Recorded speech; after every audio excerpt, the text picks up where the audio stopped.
Welcome back to the Mackem in the Middle podcast. After another Sunderland game, another league game, and the end of a winless run. 3 games we went without a win.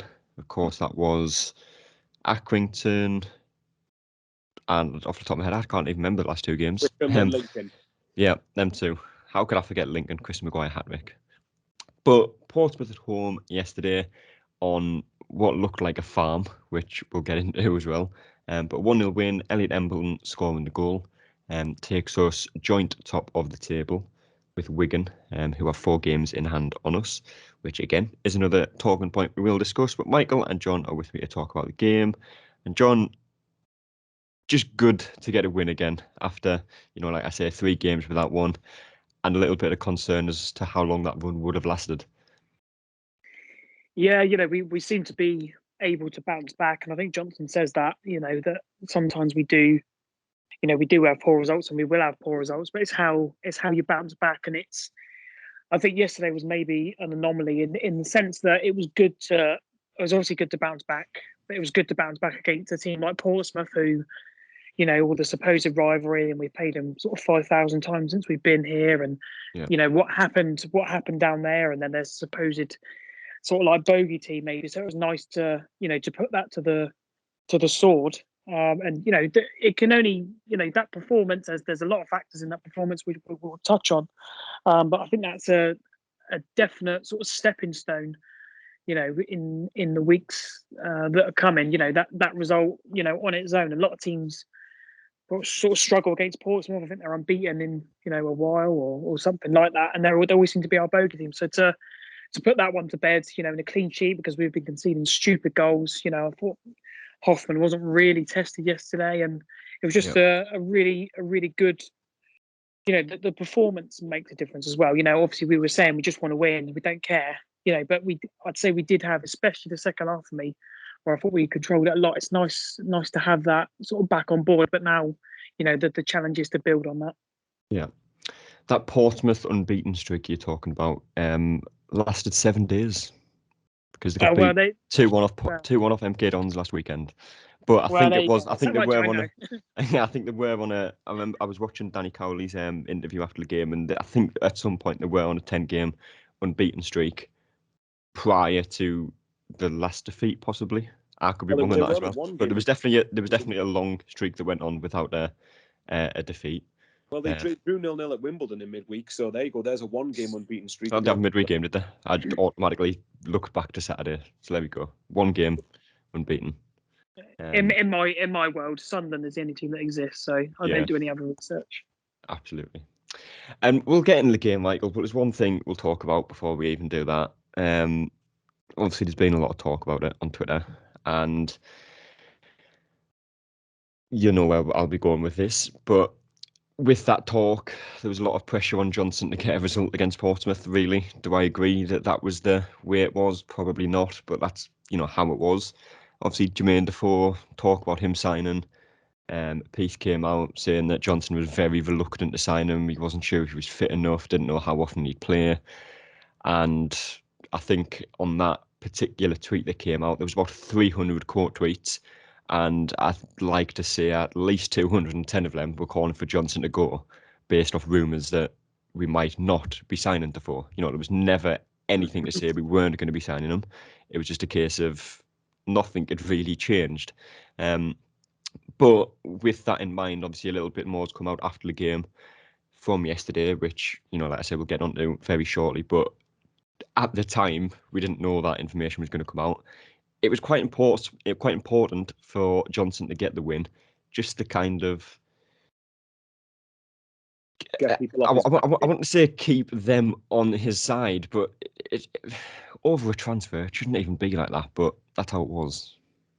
Well, there's a lot of things that I think people shouldn't be in football, like football fans, when they judge our top 2 chances are over after 2 bad results when there's another 20 games left. But I had a rant about that last week, so I won't bore you with that again.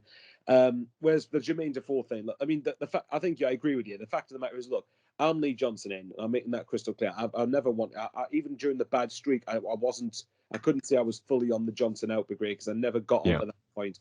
But as someone who is Johnson in, I strongly, if that was his stance, and I say if because we don't know that for definite, but if that was his stance, then I would have strongly disagreed with him. I think there's numerous reasons signing Defoe's the right move, but that's a different debate. Anyway, to get, but that's not your question, is it? The point out that I was concerned about that to a degree going into today's game. Obviously, yesterday's game, there were talks about, chanting Jermaine Defoe's name around the stadium. I don't know, Josh, where you were, but I couldn't hear it really. I didn't hear it once. No, I was in the southwest corner, so I couldn't hear any, and that's in the singing end, to be fair. So if anyone's going to hear it, it's probably in that end, and I didn't hear, unless it was one person singing it and was quickly shot down. Then I couldn't hear anyone singing that. But you're right. The fact is, the pressure on Johnson to get that result would have been huge. It would have been, and I mean, and that's alone on the Defoe stuff that's been going on. Let alone the fact that we've had 3 games without a win in the division.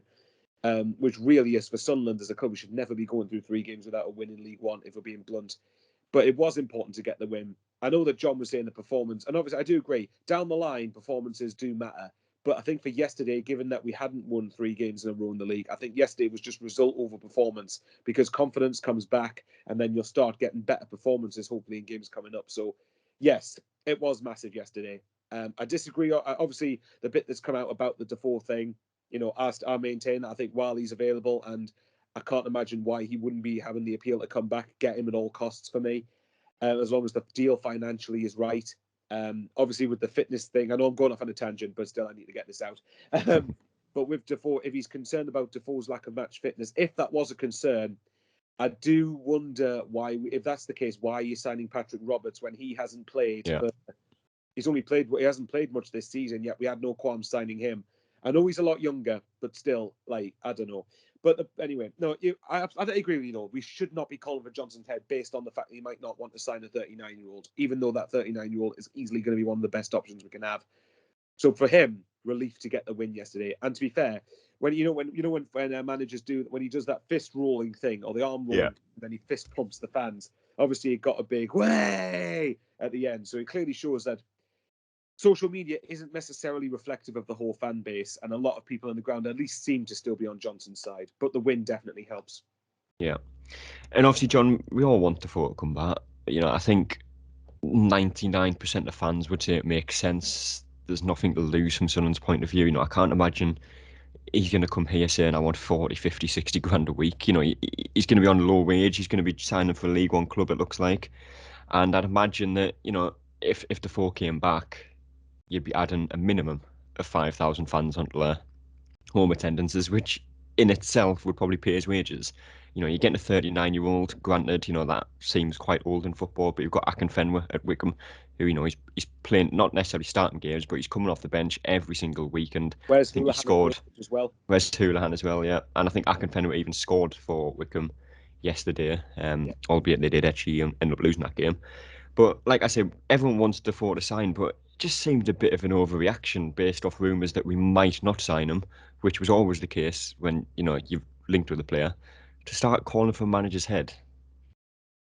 Well, I think sometimes this is any excuse, and we don't need we don't need sort of I think there was a massive overreaction. Like you say, Twitter and social media isn't always the correct barometer to gauge the fans' reaction.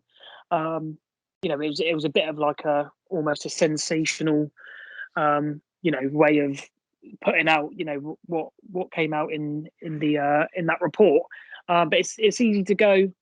There's a few people still, like we say, 1 or 2 bad results, and they're, oh well, it's the season's over, and there's always a massive overreaction with our fans, and and this is no different for me personally. I don't think there's anything wrong with getting Defoe back. I get what Johnson says, even though I was a bit sceptical at first. I get what he says. It needs to be right for the club in terms of finances, in terms of can he fit into Johnson's plans, and all those types of things that we're weighing up. It's not like we're just getting Didier and Dong in and we're paying a lot of money, and we're and how did that go? It's good to see it's a lot more structured now, and we can't always rule. It's where people call for Kevin Phillips to come, and get ball in. There's always we're gonna rule like that. We're gonna rule like that sometimes, head over heart. And we, it just needs to be a little bit more balanced. And again, I don't see what's wrong. He's not Defoe's not. His age is against him. His movement in the box, which is all the thing we need, is going to be a massive asset. When we need a goal, and just like I say, the movement in the box that he can provide us, and even help Stewart. I think for the whole club, and it'll raise the club as well. We can talk about attendances all day, but I think it really would lift the whole mood. Not that the mood is bad at the club, but I think it would just shift it up one more level. Yeah. And it will, I think it's a total no-brainer. But yeah, back to your question, I think there always is, it could be anything. There was one report that Wigan were going to get Patrick Roberts, and straight away, you see all the Quetta tweets what pop out again. Whereas, what I put out a tweet about, what would have happened how was social media when we were trying to go for Robbie Keane and those types of things. It would have just been an explosion. So sometimes you just need to be a little bit more, patient, reflective. You can't judge the transfer window until it's finished. Like last time, obviously we were all a little bit, Jesus, we're going to sign in these players and someone's signing these, and we were very slow burners. But we got the right people, and in fairness, the transfers were okay. So again, we've got to do that. That's the sort of club we are at the moment. And the whole Defoe thing, I think, like you said, 99%, I'd probably even say 100%, of people would want him, and I don't see it I don't see it at all as a problem. Yeah. But one signing. Sorry, that if you look at not just the fan base, but if you take romance out of it, how would the players feel? Like I think it was John said that obviously the whole place would get a lift. How do you think Ross Stewart's going to feel if Jermaine Defoe is in? Look, we make it clear we might still not sign Defoe, but if you do sign him, how's Ross Stewart going to feel knowing that he's got Jermaine Defoe, one of the best Premier League finishers of all time, in the same squad as him?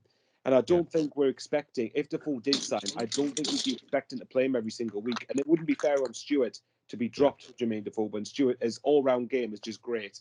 But again, when you need a goal later on in the game and you need to turn draws into victories, who are you going to bring off with the greatest of respect in the world to Aidan O'Brien? I'd rather be bringing Jermaine Defoe off the bench than Aidan O'Brien. I'd much rather have someone of that calibre in League One. And especially when Defoe is very good at finding the space for himself. He's a very intelligent footballer. And in League One, he will get that space. There's just but it's not even romance to me. It's head. If you look at it with your head, there's reasons to sign him.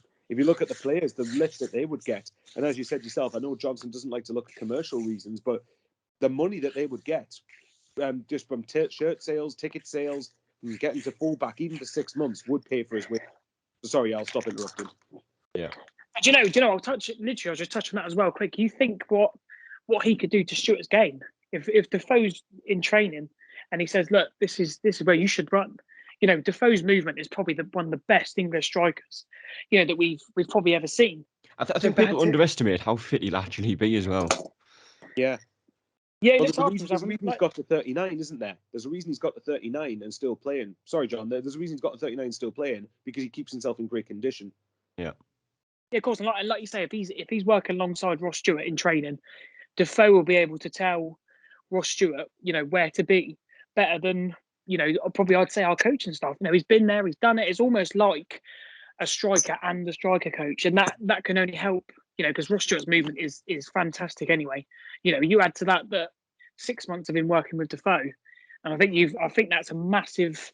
I think that's one of the biggest assets that we can get out of Defoe. Not necessarily, everything else, but I think that is a massive, massive part of it for me. Yeah. One of the signings we did make, Michael, we'll actually get into the Portsmouth game at some point, I do promise about that. But one of the signings we actually did make and did confirm was obviously Danny Bart from Stoke. I'm very disappointed that it's not Danny Bath. That just sounds better. But it is Danny Bart. Is it just because of all these cheesy plug jokes and everything? Little memes and jokes and probably a few chants you could think of as well with that. But, I mean, Danny Bart is still quite an easy name to fit into a chant, I'd imagine. But anyway, we completed the signing of him, got that one over the line. And, we'd conceded 3 against Wycombe, 3 against Lincoln. We'll not go too much into how we conceded them goals because they are literally just defensive mistakes for pretty much all of them, bar one, which was a, refereeing decision. But we've known for a long time what we've needed. We've needed for literally Danny Bart, his style of defender. Someone tall, someone strong, someone that'll just stick his head on every single ball that comes his way, go into tackles, and just bully players off the pitch. bully players off the ball, and I don't think we've had a player like that in League One. But it's good to see the club see what we see essentially for the first time in what feels like years in terms of bringing the right players in. Exactly. And it's how many times we've gone on about it. The fact, and we said this before starting, that it's the goals against that would, if anything, that will stop us from getting automatic promotion. Because I've got no doubt we will score goals. We always have a goal at least in us. We always have the ability to score a few past a team. The problem is that we tend to let in through 2 or 3 goals a game before yesterday. If you look at the Lincoln game, obviously there was the Maguire situation, but we still conceded a hat trick to him. Okay, one's a penalty, that's 50-50, but 6 goals from open play conceded in the last 3 games is not good enough if you're wanting to be in the top 2. So Danny Bart, I like Bailey Wright a lot, but I think he's not someone who would strike fear into the opposition strikers. And just looking at Danny Bart's picture when he signs, like, whoa, he looks like a bit of a hard bloke. So, I think that someone like that on the pitch, I think is actually going to be really, really handy if we can just avoid him getting injured. I don't know if he's injury prone, but I'm saying that because Sunderland's luck with injuries is non-existent. We do not get it at all. So Danny Bart, someone like that, he was actually very, very, I know we'll get onto him later, but he was good yesterday. And I think he was one of the reasons that we kept the clean sheet. It was just simple things like when Tyler Walker was trying to run through on goal and Danny Bart, had he mistimed this clearance or mistimed it, he would have been through on goal, but he managed to just clear it out straight away for a throw in. It's just basic things like that. And I'm hoping we're going to be a lot meaner to score pass and a lot more street smart, because yes, you want to balance it with playing nice tippy-tappy football, and we do like that, but you've got to balance it. The teams that go up are the ones that have the best balance between them, and Danny Bart, I think, especially if he can just command that back line, then it's easy to see why some Stoke fans didn't want him to go. Yeah, but anyway, the game, John, got there eventually. The first 25 minutes of that game were absolutely shocking, weren't they? Not just performance, but just entertainment wise, as a watch, as a neutral, just nothing. Yeah, it's a little bit touchy. I think you've got to weigh up a couple of things. Maybe we're at home, so we're under a bit of pressure, and that we're not always the best at thriving on that. And then you've got to look at Portsmouth, which will be, their game plan is going to be as soon as you get out there, get in their face, shut them down, do not let them play their game, and then see if you can get that crowd to turn. If Portsmouth score, it's a little bit, we are massively on the back foot, like almost straight away. So it's maybe sometimes we need to come out. I'm not saying, we were good in any stretch, because we weren't. But maybe we need to ride storms, and that is definitely a storm. We rode. We go back to the Sheffield Wednesday game, which is probably one of the best performances.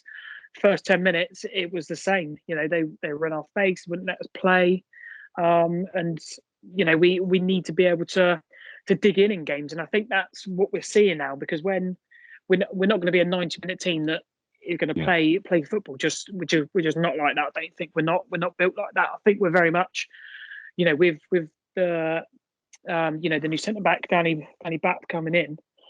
I think it's very much let's keep it nice and tight. And the thing for me yesterday as well was, Hoffman was happy to then go long very, very quickly. And then, like you say, other times Doyle and Flanagan would try and take their man on, and try and pass the ball out. Whereas you saw, your main man would just, that's it, it's going out of play, reset, restructure, and I think it worked a lot more better than in recent weeks. Where we've overplayed, and teams will try and shut you down. And as soon as Portsmouth did try and shut us down, I think we did adapt our game. But yeah, first 25 minutes were not very good. But I think at the moment, if you're going for promotion, you've got to be able to ride storms in games, and I thought we did that. It got a little bit better, maybe on the sort of, probably say 5 minutes just before we scored. I'd say that it got better. I think the crowd helped when we got on the pitch a little bit more. Biaku's pressing, and then second half, I think we controlled it. Johnson gets a lot of criticism sometimes for team talks, and sometimes the team coming out second half is a little bit like you think, oh, what has he said to him? I'm not quite sure. And then second half, I thought it was just a dogged, controlled performance. Yeah, but just before we scored, Michael, we had probably a better chance to score, and it was from a kind of similar position to where the goal came from. Portsmouth trying to play it out from the back, and I think it was Diaku again, with a high pressing at the right time as well, which, when Johnson first came in, the press was there to see, but it wasn't necessarily initiated at the right time, and defenders would be able to get out of it. But every time we did it against Portsmouth, we pretty much won the ball back or forced them into a mistake. The first time we did it, Diaku won the ball, and he went for a shot, and I don't think it was too far off. I haven't seen the replay or anything, but very good option to pass to Stewart in that area. Oh, you should have heard me in the stadium when he did that. I was screaming my head off at him. It's one of those things that is my pet peeve in football. When Diaku, when he wins, he does well to win the ball back. He does well to press them into a mistake. But if you pass down to Stewart, because the goalkeeper was off his line as well, Yeah, you pass it to Stewart, it's a tap in. It's 1-0. There was a chance before that as well when Portsmouth tried to pass it round from the back. Stewart got the ball, and then Embleton ran through just outside the penalty box. And if he could either pass to his right when Diaku was free, or you could pass to Stewart O'Neill, who was coming on the left-hand side. So for me, there were signs there, actually, despite, as we touched on, the first half an hour was dreadful. But after we started to get on the ball and started to press a bit more, we started to create the better chances. So, yeah, it was and it was well, and the goal itself obviously was well worked. So there was warning signs there that Portsmouth kept pressing from the back, and fair play to Sunderland for capitalising on it for a change. Yeah. But we did get the goal eventually, about 5 minutes before the half-time break, John. And I couldn't tell you this for certain, but I feel like that was probably Ross Stewart's first assist of the season. It's normally him scoring the goals. It was him getting the assist this time. Good vision, good composure as well, just to play it through at Embleton. And it's a very good finish as well. Yeah, it's an excellent finish. I think you've got to give credit for the press of Embleton and Diaku. I thought were fantastic, and we know Ross Stewart's good on the press anyway. And if you can pick those players off, like their centre backs are not ball playing centre backs, are they? So if you can do that, and I think sometimes it's a little bit, it has to be instinct as opposed to like sometimes we've got too much time on the ball and we dwell. But we robbed the defender. Stewart's then, we're sort of 20 yards away from the goal, and Embleton sort of makes the perfect run. And to be fair, it's a good job that he can kick with both feet, because that is not an easy finish. Which on his supposed, is it his weaker foot? I think it was on his left. Was it his left foot? I think, yeah. Yeah, so it's predominantly right foot. So for him to finish there was absolutely superb. And I think he's one of very few players Sunderland have had where you couldn't necessarily say he has a weak foot, though. I think not just at Sunderland, but in football in general, other than Santi Cazorla, when he was at Arsenal and obviously still at Villarreal and stuff like that, but I couldn't name any other players that take corners and free kicks on either his left or his right.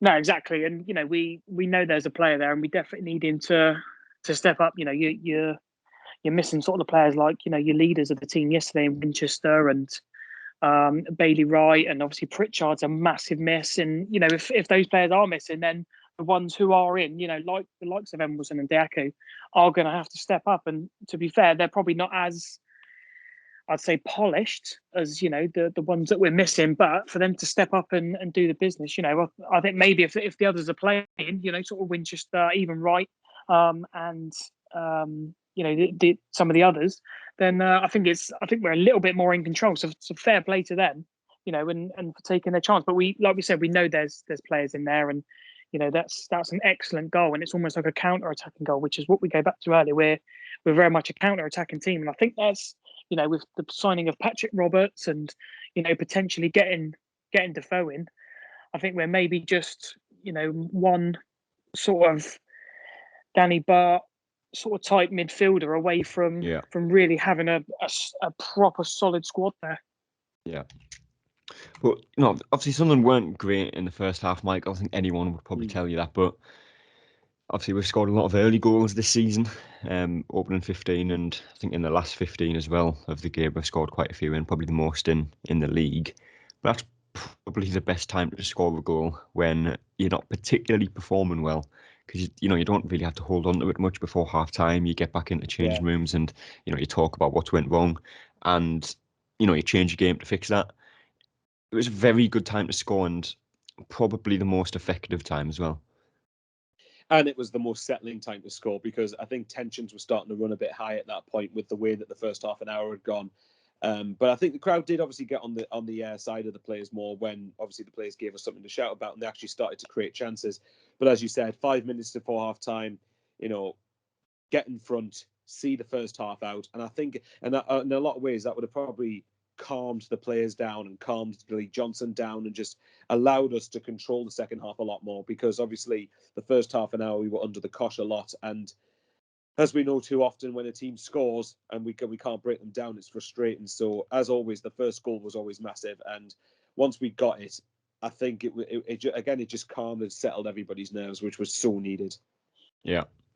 But second half, John came out and I can't really remember us or them really putting much pressure on the goal. I don't think there were many chances in the game in general, never mind in the second half, but Sunderland defended well throughout the second half. Obviously, we'll get into player ratings and talk about the defenders, individually a little bit more, but just a lot more of a professional performance, and there seemed to be a bit more game management than there has been in recent weeks, especially against Accrington. Yeah, much better. We've got another 45 minutes to absolutely battle, and I thought, to be fair to the team, they've taken some criticism last 3 games, rightly so. But I thought a lot of players, especially in the first half, I thought second half they were a lot better. I thought Corey Evans first half, I didn't really know what he was about, and I was sort of crying out for Winchester. But the second half, I think Corey Evans was probably one of the best players on the pitch. Even he was sort of high pressing and winning the ball and snapping at tackles, and that's what you want to see. Again, I go back a little bit. Some of the youngsters a little bit, I would say, cocky on the ball, or sort of overconfident in Doyle and Sirkin, just sort of turning back, and just give it easy. I think you even saw Bart sort of giving them sort of a bit of rollick and just play it simple. And even Johnson, was just saying, let's just keep it simple and just play the game out, because we know any little mistake we do is just we know that we'll be punished. I'm probably going to be slightly worried at the moment with Flanagan, but hopefully with the new sign at the back there, we can he can sort of calm him down and maybe coach him through the game a little bit, because he's played at a higher level, a bit more experience, a little bit more. He's probably the defender we want Flanagan to be, is just the defender. Just play it out and play it to the people who can play. Sort of other solid performances, and I thought Gooch was sort of solid enough, not really without being sort of spectacular. And like you say, it was just a well managed game. Even we talked earlier about Defoe coming in, and we'd rather him than Aidan O'Brien. But to be fair, I know Aidan O'Brien only played a short time, but even that short sort of 8 or 9 minutes, he held the ball up and he worked it and he kept. He came on, and I don't exaggerate, but he looked like Ronaldinho when he came on.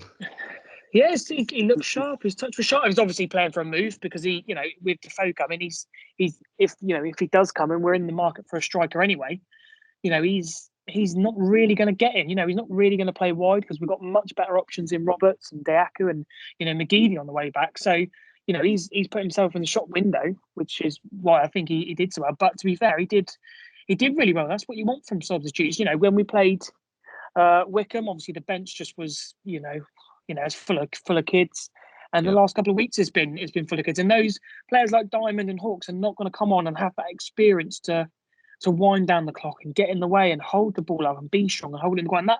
That is exactly what you need, especially with us when we're only 1-0 up against a team who renowned for scoring against us when they need to. So for us, it's, again, we keep saying it's a massive result to build on, but we just need to keep backing it up, and we need to build on the squad we got. And we'll probably touch on it as well. If there's a good bit of business going on by all accounts, that someone's going to pay us money for Denver Hume, which again I think is a bit of a no-brainer. I don't wish him any bad luck or anything, but I think it's time maybe he went on, as long as we've got a sort of a squad replacement, to coming in. I think you snap. I believe Portsmouth have put a bid in. I think you snap someone's hand off for anyone to pay a fee for him, considering he's out of contract sort of, I don't know, 5 months ago.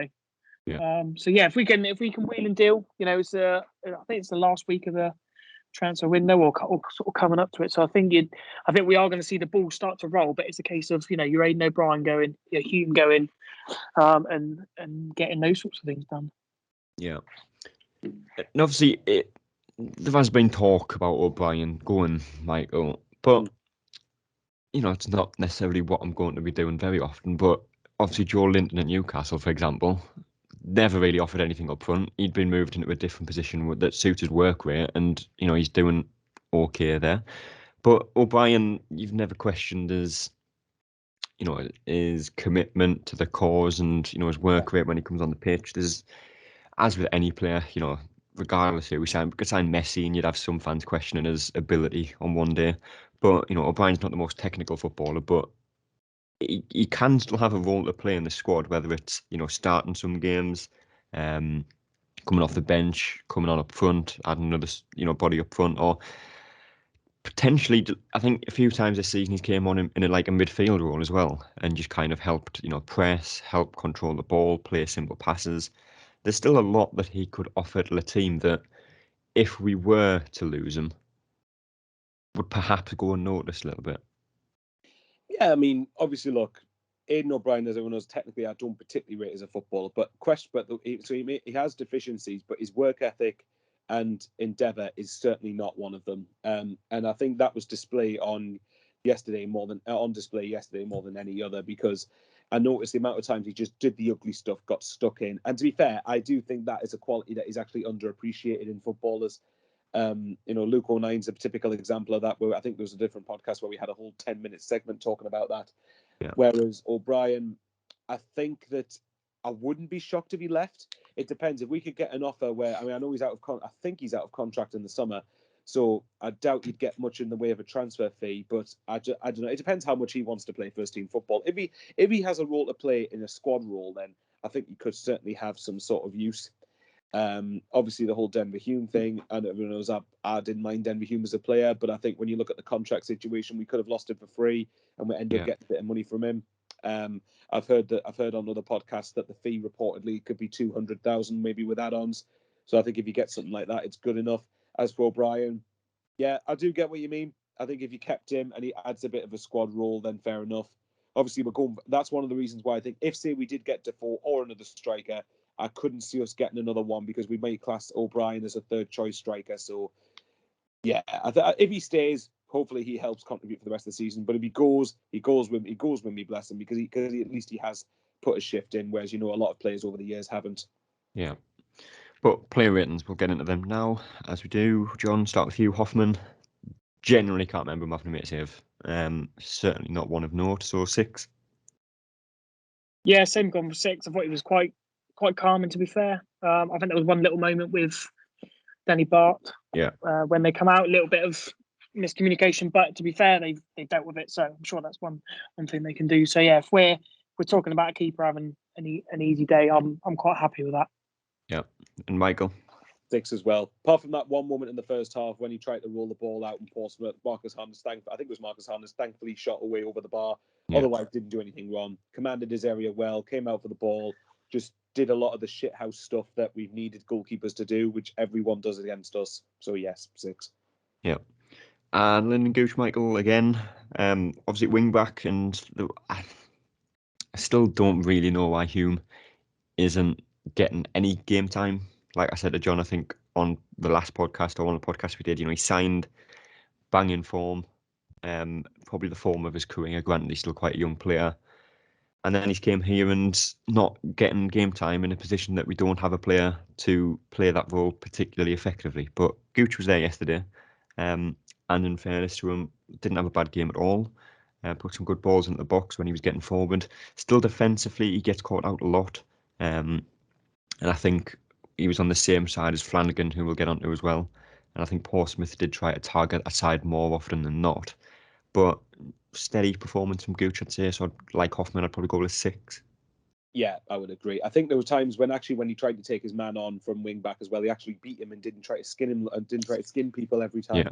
Yeah. But obviously there were a couple of occasions, because he's gone so far forward and he tries to go forward. His natural instincts probably is a winger, so it means he gets caught out. But because we had a back three, we got away with it a bit more often. So yeah, he did all right yesterday. But my concern is, again, how consistent is he going to be? How many stinkers is he going to have? Hopefully not many. Yeah. And John? Yeah, same. I'll go for 6. I thought he worked his arse off like he always does. Like you say, he gets caught out positionally sometimes, and sometimes just overdoes it a little bit. But I think he's always pulled from pillar to post. So maybe I'll give him the benefit of doubt on that. But it's just I think that's why he gets in the team, maybe over Hume as well at the moment, because he's just that grafter, and he's sort of a solid choice for Johnson. Yeah. And back to you again, John. Danny Bart on his debut. Don't think he did much wrong, other than that little bit of miscommunication, which luckily never came to anything.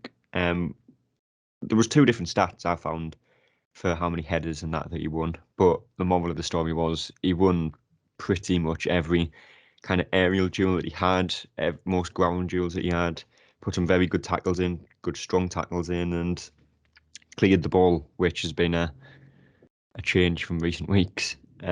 So I'd probably go with a 9 for Bart on his debut. Yeah, I'll probably go with an 8, and I'll probably just describe it as no nonsense. He just dealt with everything he needed to, stuck his head in where he needed to, and he's probably everything that we expected. The amount of centre backs we've signed is probably that's what we expected them to be, and he's come in, like I say, he's won most of his aerial headers. There was nothing he didn't. We know he's not a ball playing defender. Plenty of Stoke fans have told us that, but that's not why we signed him. We signed him to get his head in there, to do the ugly stuff, and let the other players, like Doyle, were the ones who can bring the ball out. So yeah, I was impressed, and I'm happy with the no nonsense. But yeah, I'm probably being harsh with an 8. But yeah, it's just like you say, no nonsense, and we move on. Yeah, Michael. I'd probably go with a 9. I think he, like I said earlier, I think he's the biggest reason that we came away with the 3 points. It was the fact that I think in the second half in particular, defensively, we actually looked a lot calmer when Portsmouth came forward. We more or less dealt with everything that they threw at us, and I think he's the biggest reason for that. I mean, on Twitter, I think we saw the stats. The aerial duels won, the clearances, the interceptions, tackles won, all that stuff. And I think, obviously, we know he's not going to play brilliant every game, but at the same time, if you could just be, if yesterday's anything to go by, you can tell again why Stoke fans didn't want him to leave and why he's a Championship standard defender. Also, we hope. Yeah. Back to you again, Michael. Tom Flanagan. Kept his place in the team. Didn't think he would, but obviously Bailey Wright was injured, and he's our only other right-sided defender. So we did keep his place in the team as we went with a back 3, and don't really think he'd improved much from the last few games, which might sound harsh, but I don't think he had. And there was one point in the first half where we're playing out from the back, and Tom Flanagan's not the most skillful player, yet tried to skin a player in his own box, lost the ball, and luckily got quite a good tackle in before, I think it was Walker, who just signed on loan to Portsmouth, got his shot off. So again, nothing really came of that. But again, just a few times where a ball went over to him and he missed it, and Portsmouth kind of went forward from it, and he just looking very nervous at the moment. And given how many mistakes he's made in the last few games, is somewhat understandable. But I'd probably have to go with a 5 for Flanagan. Yeah, I'd agree with that. I think there was a couple of times, and not even just that, like you said, a couple of times he tried to go for the ball, completely missed it, tried to skin, and even though he is not a skillful player, tried to outskin his way out of trouble. So I'm still, like I said, he started this season really well, but recently he's shown to me why I think Bailey Wright is a much better centre-back, and I think Flanagan is definitely a confidence player. You can tell that every time he's on the pitch, but for me, I think I don't feel as secure with him at the back. And I think thanks to Danny Bart, we just about kept it together. But in future, I'll be wanting Bailey Wright ahead of him in that team. Yeah. And John? Yeah, same. I go with 5. Like we're saying, I think he's a little bit erratic at the moment. But we can't question his desire to win the ball. But sometimes you've got to think, am I really going to win this, or am I going to give away, a stupid free kick? And it's, with Danny Bart signing, and Bailey Wright is a very, very good centre back. I think he might be slightly worried because obviously Doyle's not going to be dropped. I think he's a little bit worried, so it's almost like he's trying too hard. Especially yesterday for me, and he doesn't need to just defend. Don't take risks. We don't need to, and I'm happy for him to slip the ball into Rose Ed at times. We don't need to do anything stupid. So yeah, he's just very erratic, and he's been erratic now for a few weeks. And like I said, I think if Bailey Wright is there, and obviously Bailey Wright's normally sort of captain under, when Evans is not playing. I think Bailey Wright probably starts, and there's a little bit more of a calming influence. So yeah, I think I'm glad that hopefully, I think Bailey Wright's out for 2 or 3 weeks anyway, so I think we're stuck with Flanagan at the moment. But hopefully, a bit of training and sort of a calming influence in Danny Bart can just sort of show him the way a little bit. Yeah. On to Callum Doyle, John. Like Bart, the stats were there. He won most of his headers, won most of his tackles, and is the defender that will bring the ball out of the area and get us forward, and did that multiple times and did it well as well. Some good passes. The one thing you haven't actually seen recently from him as much as we did when he first signed is them diagonal passes, which granted haven't worked as well in recent weeks, but he's calm on the ball. He picks out the right pass more often than not. So similar to Bart, I'd probably go with a 9. I'd probably go with an 8. I thought he was very solid in defence, and second half, I think he certainly kept Harness fairly quiet. Harness is a very, very good player, sort of on the cusp of a championship move, apparently. So yeah, it's kept him at bay because he was only sort of their real threat. And obviously, we know he's destined for big things. And from what I saw yesterday, he was excellent. And like I say, bringing the ball out in those diagonals don't always work. So he's probably been told to sort of curb them, and he knows to release the ball. So a couple of times late on, a few too many turns, just lay the ball off simple. But again, he's only young, so we can't be too critical. But yeah, I'll give him an 8. Yeah, and Michael, same rating, an 8. Showed the best of his ability on the ball, and again was just showed the basic desire to defend. Which as much as Portsmouth didn't overly threaten, they are still a decent side. So they're always going to have our backs against the wall at times. But it's just that we've said it before. He's easily probably the most technical centre half that we've got. And if you've got someone like him and Danny Bart, you've got the nice balance of a bit of technicality, but also with the no nonsense stuff. So that can only bode us in good stead. Yeah. Dennis Sirkin, Michael. Quite a tough one, I think, with Sirkin, because I think he did some good in the game and some not so good in the game, to put it straight. Second half was obviously a much better player. He kept it simple, controlled the ball well, played some neat passes, and is very good defensively as a fullback nowadays, which sometimes does come as a surprise. But he's very good in the air. He won most of his headers, kind of like the back line as well. First half, I think he was a little bit reluctant to kind of make that forward pass or to make that progressive pass. I'd probably go with a 6. Personally, I'd go with a 7. I think he obviously, like everyone else, started poorly, but I think he grew a lot in confidence as the game went on. And I think I noticed him and Doyle were communicating quite a few times just to keep the passes simple. And then Doyle passes to Sirkin, and then Sirkin gets us up the pitch. So, like you said yourself, somehow it's a rarity that a full back can defend when that's the part of their job. But there you go. He's one of the few that can. And we will, I think, there are games coming up where I think Sirkin's going to have a lot more joy going forward than yesterday, put it that way. Yeah, and John? Yeah, same for me. I'll go for 7. I thought he started off a little bit, but I think that was a collective thing, as opposed to sort of an individual thing. And we've still got to remember this is his first full season. He's still very, very young. So we're happy to praise him when he's sort of mature, sort of beyond his years a little bit. And sometimes it's a little bit, we have to forgive him a little bit, of being a little bit anxious to play that forward pass. But second half, I thought it was much more assured, and I think he's very underrated for his heading. I thought his heading's, he's got one hell of a leap on him for sort of a young. So he's not. I don't think he's the tallest either, but in the air, I think that's a massive asset to have with him. And yeah, I was relatively impressed. Yeah. Corey Evans, John. First half, I think, was fairly non-existent. I think he does play a very similar role to what Ledbetter did when he was here, in the sense that when you're not winning a game, he doesn't contribute awfully much. But when you're kind of wanting to see out the game or manage a game, he is there in midfield, and he's always in the right position. His passing's very simple but effective. Like I say, when you're 1-0 up or 2-0 up or whatever the scoreline may be in that situation. So I'd probably go with a 6 based on the whole game.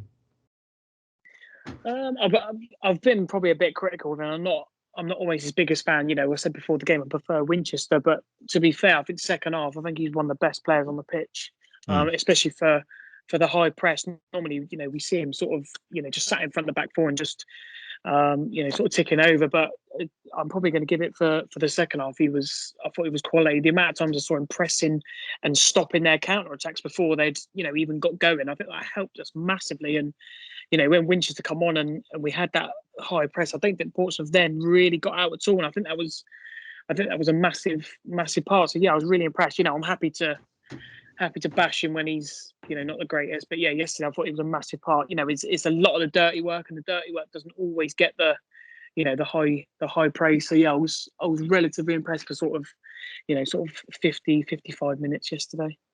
Yeah, Michael.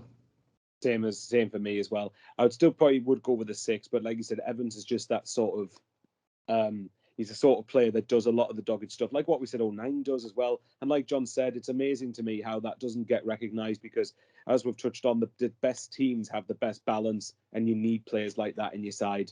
So fair enough. And yeah, I agree. Second half was also another reason why we look so comfortable. Yeah. Daniel Michael didn't have too much of an impact on the game, I don't think. And he's played something like 33, 34 games this season in all competitions. I think he's played every league game. And he's probably the only player that's done that, I think. I could be wrong on that, but I think he's played every league game. There is signs, I think, there that he is starting to kind of look a little bit leggy in midfield, which, is totally to be expected. There's not many players at any level will play, as much football as he has in yet alone his first ever season, and maintain that high level of performance. But he wasn't bad, kept it simple. Like a few other players, I think he held onto the ball a few too many seconds long. But again, I'd probably go with a 6. Same as well. I don't think it was the type of game he could flourish in either, when it was a game, again, probably like what Ipswich at home was a few months ago, where we weren't good, but we had to grind out the win. The confidence was a bit lower. And obviously we've touched on the pitch. The pitch wasn't great either, but I don't think that's an excuse. And Portsmouth didn't allow us to go and play free-flowing stuff, certainly in the earlier stages of the game. So I don't know necessarily that was the best game for Daniel to showcase his abilities, but based on his own performance, kept it simple but nothing spectacular. But you'll have games like that across the course of the season. Yeah. John?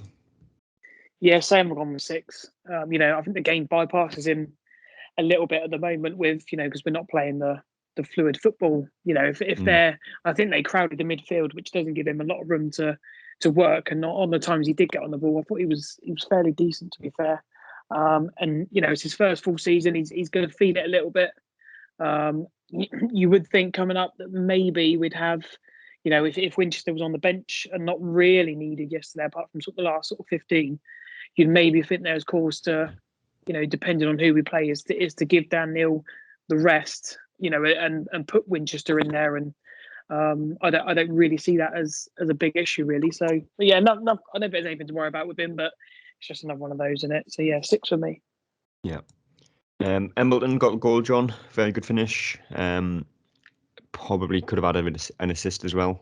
The chance that Michael alluded to earlier, if he just played it instead of shooting, but he had a shot, and it was Bazunu that saved it. I think it was a better performance than him, and I think he kind of needed to be with Pritchard out of the team, and Pritchard looking like he'll be out of the team for the next 2, possibly 3 weeks, which is a big blow to Sunderland. But if Embleton can, keep chipping him with goals like he is at the moment, keep getting them assists when Stewart's running through, I don't think you'll miss Pritchard too much, but I'd probably go with a 7. Yeah, same. I'll probably go for 7. As we touched on earlier, excellent finish. Very difficult, no matter what foot you're striking with, to get it into that bottom corner from that tight angle. It was a proper striker's finish. And his all round general play was decent, and he was high on the press as well, which is what we want. But yeah, I was fairly impressed. And to be fair, we didn't really miss Pritchard, thankfully, which before the game you're sort of a bit worried. So yeah, it's nice to see the local boys stepping up. Yeah, Michael? 7 again. Like I said, the chance earlier, I think it would have been higher had he made a better decision in that scenario, if he passed to either Diaku, Stewart, or Neil. But who's to say if he helped us score that chance, he wouldn't have got the goal himself. But again, he was also part of the team that kept pressing throughout the latter stages of the first half and got his rewards from it. Did well just to drift to the side of Stewart, to have the chance to finish past the keeper in the first place. So Like you said, he's going to have to step up though if Pritchard's out for the next couple of weeks. Yeah. Dayaku, Michael, I think I'd probably go with a 6. Like I said, he had that chance in the first half that he went for a shot instead of passing it, where it could have been 1-0 with a Ross Stewart getting the goal. But on another day he might score that, and we're talking about how good of a goal it is. So I'm not too bothered about that really, especially after we've won the game anyway. But his press was very good throughout. Caused troubles for the Portsmouth defence at times. There's still a few times in the game where you can question his decision making a little bit, whether he's going inside or outside or playing the pass and going. But yeah, I think 6. Funny one. I'm debating between a 6 or a 7. Oh, we won. I'll be generous. 7. I think again, like the first half, he was part. I think the chance that he had with Stewart, that came from his desire to press their left back, and he was crucial in the press that led to the goal. So I think obviously those are the big moment he did contribute, but yeah, decision making can be a bit better at times. But again, like we said many times before, he's still adapting to a new culture and a different type of league than he's used to. Yeah, Michael, John, sorry. Yeah, I'll go for 7. I think again he did a lot of the donkey work and the running to make sure that Portsmouth couldn't bring the ball out and start the attacks. Again, it goes down to desire. We've had players in the past who just haven't had that. So, him on the press that helps with the goal. Like you say, decision making could be better, but that's why he's on loan at Sunderland, and he's still only 21. But yeah, I thought his work rate yesterday, I would definitely have him up to a 7. Yeah. And last but not least, Ross Stewart got the assist for the goal, did what he usually does, works hard, comes back, helps the defence, makes some interceptions. Just, I don't think I'd ever possibly give him lower than a 6, but based on the game yesterday, I'd probably have to go with a 7, John. Yeah, same. I've gone with 7 again, an all-round display, not necessarily getting lots of chances, but just he got an assist. The ball, his quality for Embleton to go in and slot it. I think he held the ball up really well. Kept their centre halves busy, which again we'll go back to years gone by. How many times have our strikers kept other teams busy? Not really. That's a massive asset. And even Cowley come out after the game and said, he's probably the best striker in League One. And to be fair, he didn't really have an effort on goal. So for him to say that, imagine if he'd have got sort of 3 or 4 chances in that game. And he's an asset at the back and at the front. When we're defending, the amount of times he gets his head on the ball, and gets us up the pitch and just wins free kicks and just a pain in the arse. And I don't think very rarely you can go any lower than a 7. Yeah. Michael. Likewise, again another sevens club today, isn't it? Really, but yeah, Stewart. He does all the doggy stuff. He makes us so much better as a team every time. And it's got to the point where it's a broken record saying it, but he makes us a lot better. He presses, runs down the channels. He bullies defenders at half. I'd be interested to know what defenders who played against him have to say about him, because I would imagine that he's an absolute nightmare. And even when he doesn't score, it says a lot that his contributions. Obviously, got the assist for the match winner what proved to be the match winner. So you can't knock him. 7. Yeah. Man of the match, I think I would probably have to go with Danny Bart, John. Yeah, same. I'll go with that. And again, it's nothing, I wouldn't say it was absolutely spectacular, but he did exactly what we want from, for 90 minutes. And again, I don't think there's anything else you could say. That's exactly what we've needed. We'll say it's 2 weeks late, but for me, it's 4 years late. But we've got him now, so onwards and upwards. Yeah, Michael. Same as well.